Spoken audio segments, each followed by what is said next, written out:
De 6 luni scriu la o invitație sau la o scrisoare către un bărbat care află că soția, prietena, partenera lui era menopauză.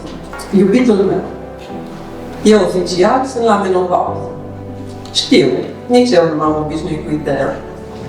M-am trezit într-o dimineață și am simțit că trupul meu a intrat într-o altă eră, fără să mă anunțe, fără un preaviz politicos, fără să-mi dea timp să-mi cumpăr un evantai.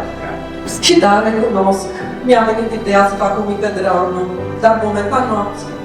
Nu pentru că îmbătrânesc, ci pentru că simt totul mai intens ca oricând.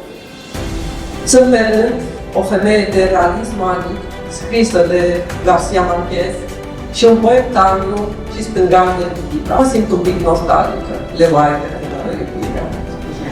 Sunt uneori fierbinte, poetică, imprevizibilă. Într-o clipă mă topesc de iubire, în următoarea mă topesc la pământ. Uneori sunt un uragan, alteori ca un vânt cald de primăvară. Depinde de oră, de hormon sau de felul în care vorbilești atunci când pleci pe cameră.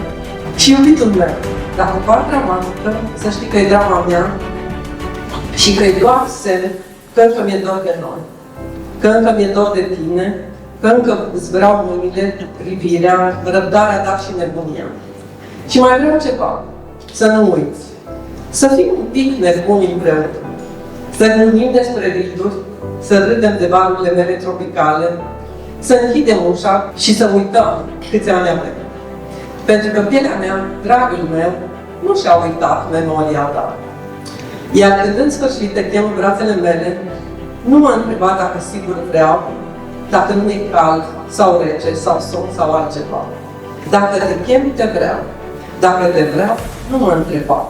Iar dacă nu întrebi, atunci ești bărbatul meu. Și dacă o să ți se pare că sunt prea poetică, prea nebună, sau prea lipăușă, sau prea hormonală, să știi că e doar pentru că, în ciuda tuturor furtunilor, în ciuda anilor, în ciuda schimbărilor, te aleg pe tine în fiecare zi. Și în fiecare noapte. Mai ales în fiecare noapte, atunci când dragul meu, tu mă ții de mine. Mulțumesc!